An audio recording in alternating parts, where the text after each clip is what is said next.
Kimyəvi tarazlıq. Kimyəvi reaksiyalar istiqamətinə görə dönər və dönməyən olmaqla iki qrupa bölünür. Yalnız bir istiqamətdə və ya başqa sözlə desək, axıra qədər gedən reaksiyalara dönməyən reaksiyalar deyilir. Bu reaksiyalar zamanı çöküntü, qaz, su və ya üzvü maddə alınır. Çöküntülərə misal olaraq kalsium sulfatı, barium sulfatı, qurğuşun 2 sulfatı, mis 2 sulfidi, gümüş xloridi və s. misal göstərmək olar. Bundan əlavə natrium, kalium və amoniumun karbonat və ortofosfat duzlarından başqa digər metalların karbonat və ortofosfat duzları çöküntüdür. Şəkildə də eyni şəkildə dönməyən reaksiyalara misal olaraq gümüş xloridin alınmasını, barium sulfatın alınmasını və yaxud misin qatı nitrat turşusu ilə reaksiyasını görə bilərsiniz. Bunlar hamısı dediyimiz kimi dönməyən reaksiyalara nümunədir. Əksər reaksiyalar dönərdir. Belə ki, qapalı sistemlərdə, aparılan proseslərdə heç bir reaksiya axıra qədər getmir. Eyni şəraitdə, eyni vaxtda iki qarşılıqlı istiqamətdə gedən reaksiyalar dönər reaksiyalar adlanır. Dönər reaksiyalarda reaksiya təmliyində bərabərlik işarəsinin əvəzinə dönərlik işarəsi yazılır. Yəni, sağa və sola istiqamətdə oxlar qoyulur. Dönərlik işarəsinin sol tərəfində reaksiyaya girən və ya başlanğıc maddələr, sağ tərəfində isə reaksiya məhsulları yazılır. Soldan sağa doğru gedən reaksiya düzünə, sağdan sola doğru gedən reaksiya isə əksinə reaksiya adlanır. Müəyyən müddətdən sonra dönər reaksiyalarda başlanğıc maddələrin qatılığı azalır. Məhsulların qatılığı isə artır. Bu da məntiqidir, çünki ilkin maddələr reaksiyaya girərək məhsul əmələ gətirirlər. Ona görə də ilkin maddələrin qatılığı azalmağa başlayır, məhsulların isə qatılığı artmağa başlayır. Elə bir an gəlib çatır ki, düzünə və əksinə reaksiyaların sürətləri bərabərləşir və sistemdə dinamik tarazlıq yaranır. Dönər reaksiyalarda düzünə və əksinə gedən reaksiyaların sürətlərinin bərabər olduğu hal kimyəvi tarazlıq adlanır. Bunu qrafikdə də aydın görmək olar. Qrafikdə birinci hissə düzünə, ikinci hissə əksinə gedən reaksiyanın sürətinin dəyişməsini, üçüncü hissə isə kimyəvi tarazlığı əks etdirir. Gördüyümüz kimi, zaman keçdikcə düzünə gedən reaksiyanın sürəti azalır, əksinə gedən reaksiyanın sürəti isə artır və müəyyən bir andan sonra hər iki reaksiyanın sürəti bərabərləşir. Yəni, reaksiyada kimyəvi tarazlıq yaranır. Vahid zamanda alınan və parçalanan molekulların sayının bərabər olduğu hala tarazlıq halı deyilir. Reaksiyada iştirak edən maddələrin tarazlıq halındakı qatılığı isə tarazlıq qatılığı adlanır. Nümunələrə nəzər salaq. Məsələn, azotun hidrogen qarşılığı təsirindən amonyak alınır. Azotun oksigenlə qarşılığı təsirindən azot monoksid, hidrogen fluorla qarşılığı təsirindən hidrogen fluorid, kükürt dioksidin su ilə qarşılığı təsirindən sulfit turşusu, azot monoksidin oksigen ilə qarşılığı təsirindən azot dioksid, karbon dioksidin su ilə qarşılığı təsirindən karbonat turşusu, hidrogenin oksigen ilə qarşılığı təsirindən su alınır, kükürt dioksidin oksigen ilə reaksiyasından kükürt trioksid,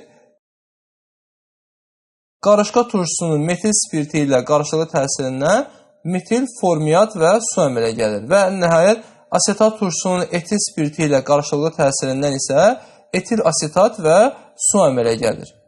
Nümunədəki bütün reaksiyalar dönər reaksiyalardır və tarazlıq halında bu reaksiyalarda alınan və parçalanan molekulların sayı bərabər olur. Məsələn, nümunə kimi verdiyimiz amonyakın alınması reaksiyasında əgər reaksiya tarazlıq halındadırsa, vahid zamanda 2 mol amonyak əmələ gəlir və elə 2 mol amonyak da parçalanır. Dönər kimyəvi reaksiyalar tarazlıq sabiti ilə xarakterizə olunur. Bəs tarazlıq sabiti özü nədir? Gəlin onu müəyyən edək. Reaksiya məhsullarının qatılıqlarının hasilinin reaksiya daxil olan maddələrin qatılıqları hasilinə olan nisbəti dəyişməz kəmiyyət olub tarazlıq sabiti adlanır. Dediyimiz kimi, tərifi düstur şəklində göstərək, şərti olaraq verilmiş dönər reaksiya üçün tarazlıq sabitinin düsturu belə olacaq. Reaksiya məhsullarının, yəni D və E maddəsinin qatılıqları, hasilləri bölünsün başlanğıc maddələrin, yəni A və B-nin qatılıqlarının hasili. Onu qeyd edək ki, reaksiyadakı hər bir maddənin əmsalını nəzərə almalıyıq. Belə ki, müvafiq əmsallar düsturda qüvvətə yüksəldilir və müvafiq maddənin qatılığının üstündə qeyd olunur. Düsturda verilmiş KT tarazlıq sabiti CD D maddəsinin qatılığı, yəni tarazlıq qatılığı, CE E maddəsinin eyni şəkildə tarazlıq qatılığı, CA A maddəsinin, CB isə B maddəsinin tarazlıq qatılıqlarıdır. Gördüyümüz kimi, tarazlıq sabiti düsturu iki şəkildə verilmişdir. Belə ki, qatılığı C hərfi ilə və ya maddələri böyük mütərizə içərisində yazmaqla ifadə etmək olar. Onu da qeyd edək ki, tarazlıq sabiti qazların qatılığına görə sabitdir. Yəni, əgər reaksiyada qazdan əlavə maye və bərk halda maddə varsa, bu zaman tarazlıq sabitini hesablayarkən düsturda onları qeyd etmirik. Yalnız qaz halında olan maddələrin qatılıqları qeyd olunur.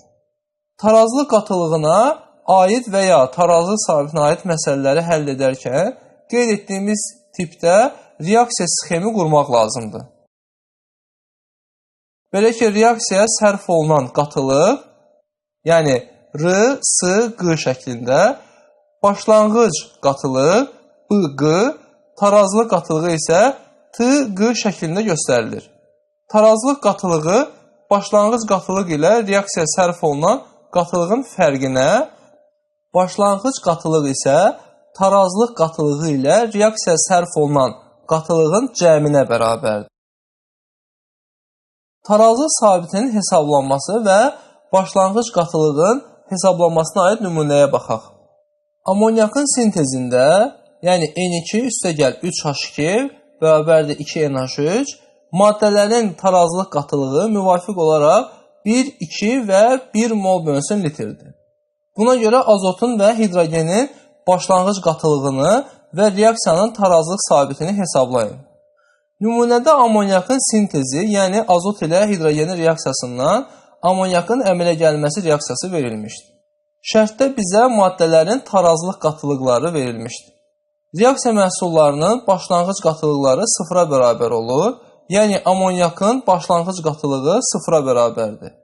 Biz reaksiya məhsulunu, yəni amonyakın tarazlıq qatılığına əsasən azot və hidrogenin reaksiyaya sərf olunan qatılıqlarını tapa bilərik. Bu zaman biz hər bir maddənin əmsalını nəzərə almalıyıq. Azot üçün reaksiyaya sərf olunan qatılığı tapaq, bunu daha anlaşılır şəkildə tənasüb quraraq həll edə bilərik. Tənasübə əsasən reaksiyada 2 mol amonyakın əmələ gəlməsi üçün 1 mol azot iştirak edirsə, qatılığı 1 mol bölünsün litr olan amonyak üçün nə qədər azot reaksiya sərf olunar? Tənasübü həll edib tapdıq ki, azotun reaksiya sərf olunan qatılığı 0,5 mol bölünsün litrdir. Eyni qayda ilə hesablama apararaq hidrogenin reaksiya sərf olunan qatılığını tapa bilərik. Belə ki, 2 mol amonyakın əmələ gəlməsinə 3 mol hidrogen reaksiyada iştirak edirsə, qatılığı 1 mol bölünsün litr olan amonyak üçün nə qədər hidrogen reaksiya sərf olunar? Tənasübü həll edib tapırıq ki, hidrogenin reaksiya sərf olunan qatılığı 1,5 mol bölünsün litrdir. Hər iki maddənin tarazlıq qatılıqları və reaksiyaya sərf olunan qatılıqları məlum olduğuna görə başlanğıc qatılıqlarını da tapa bilərik. Əvvəlki slaydda dediyimiz kimi, maddələrin başlanğıc qatılıqları tarazlıq qatılıqları ilə reaksiyaya sərf olunan qatılıqlarının cəminə bərabərdir. Bu bərabərliyə əsasən azotun və hidrogenin başlanğıc qatılıqlarını tapaq. Azot üçün başlanğıc qatılıq 1, üstəgəl 0,5-ə, yəni 1,5 mol bölünsün litrə, hidrogen üçün isə 2 üstəgəl 1,5-ə, yəni 3,5 mol bölünsün litrə bərabər olacaq. Və ən son reaksiyanın tarazlıq sabitini hesablayaq. Bunun üçün ilk öncə reaksiya tənliyi üçün tarazlıq sabitinin düsturunu yazaq. Düstur amonyakın tarazlıq qatılığının kvadratı bölünsün azotun tarazlıq qatılığı vurulsun hidrogenin tarazlıq qatılığının kubu şəklində olacaq. Dediyimiz kimi biz əgərlərim reaksiyanın tarazlıq sabitini hesablayırıqsa, onu bu düsturda hər bir molekulun əmsallarını nəzərə almalıyıq. Əmsalları nəzərə aldıqda, yenə də düsturda gördüyünüz kimi amonyakın qatılığının kvadratı olur, hidrogenin qatılığının isə kubu olur. Hər bir maddənin tarazlıq qatılıqlarını yerinə qoyub tarazlıq sabitini hesablaya bilərik. Deməli, bu reaksiyanın tarazlıq sabiti 0,125-ə bərabərdir. Başqa bir sualda, yəni belə bir test gələ bilər. Kükürt dioksid, üstəgəl oksigen alınır kükürt trioksid. Reaksiyasında kükürt dioksid və oksigenin tarazlıq qatılıqlarını mol bölünsün litr ilə müəyyən edin. Burada reaksiyaya girən maddələr olaraq cədvəldə kükürt dioksid və oksigenin başlanğıc qatılıqlarını verir. Yəni bu SO2 üçün 8, oksigen üçün 4, reaksiya sərf olunan SO2-nin qatılığı isə 3-dür. Testin şərtinə əsasən cədvəldən istifadə edərək kükürt dioksidin və oksigenin tarazlıq qatılıqlarını hesablaya bilərik. Qeyd etdiyimiz kimi, maddənin tarazlıq qatılığı onun başlanğıc qatılığı ilə reaksiyaya sərf olunan qatılığının fərqinə bərabərdir. Cədvəldə kükürt dioksidin həm başlanğıc, həm də reaksiya sərf olunan qatılığı verildiyinə görə ilk öncə onun tarazlıq qatılığını hesablaya bilərik. Kükürt dioksidin tarazlıq qatılığı 8 çıxılsın 3-ə, yəni 5 mol bölünsün litrə bərabər olacaq. Kükürt dioksidin reaksiya sərf olunan qatılığına əsasən oksigenin reaksiya sərf olunan qatılığını hesablaya bilərik. Bunun üçün tənasüb quraq. Tənasübə əsasən 2 mol kükürt dioksid ilə 1 mol oksigen reaksiya daxil olursa, 3 mol bölünsün litr qatılıqlı kükürt dioksid ilə neçə mol bölünsün litr qatılıqlı oksigen reaksiya daxil olar.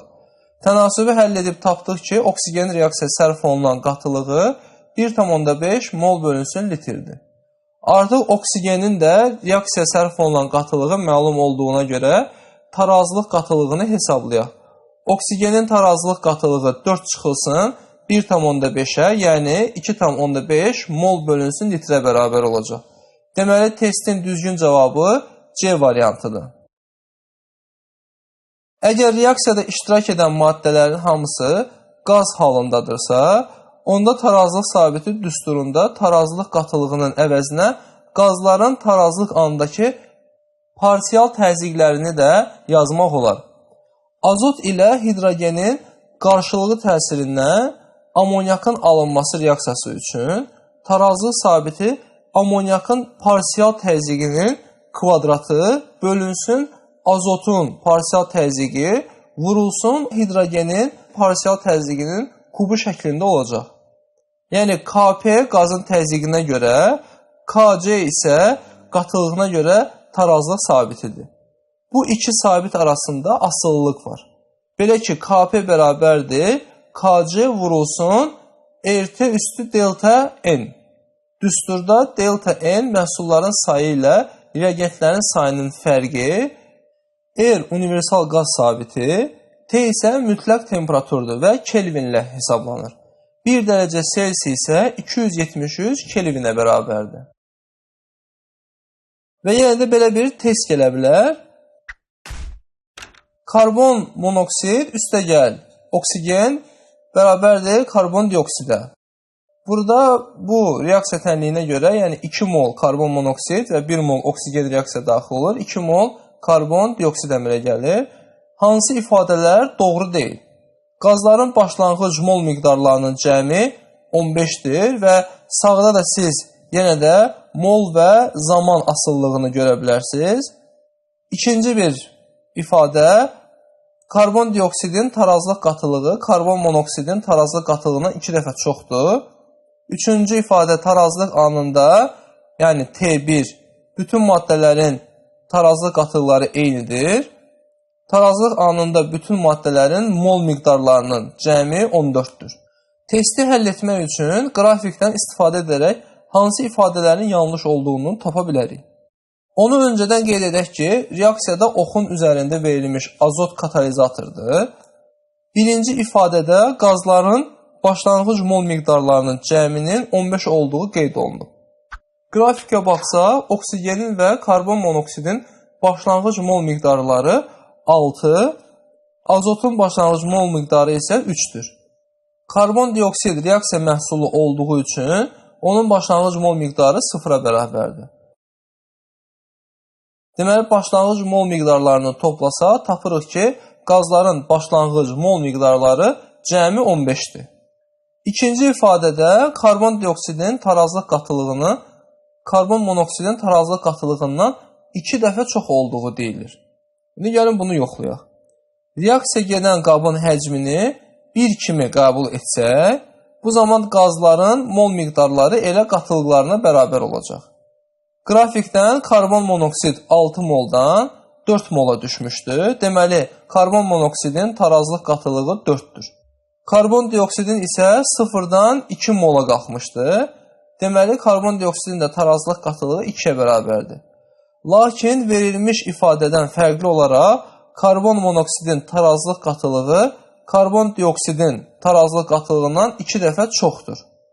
Üçüncü ifadədə tau 1, yəni tarazlıq anında bütün maddələrin tarazlıq qatılıqlarının eyni olduğu qeyd olunub.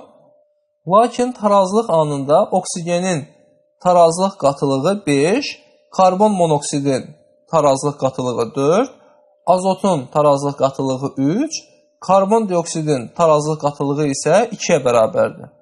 Dördüncü ifadədə tarazlıq anında bütün maddələrin mol miqdarlarının cəminin 14 olduğu qeyd olunub. Üçüncü ifadə də hər bir maddənin tarazlıq qatılığını qeyd eləmişik. İndi isə həmin tarazlıq qatılıqlarını toplayaq. 5 üstəgəl 4, üstəgəl 3, üstəgəl 2 cəmi 14-ə bərabər olur. Verilmiş ifadələrdən ikinci və üçüncü ifadələr doğru deyil. Deməli, bu testin düzgün cavabı B variantıdır.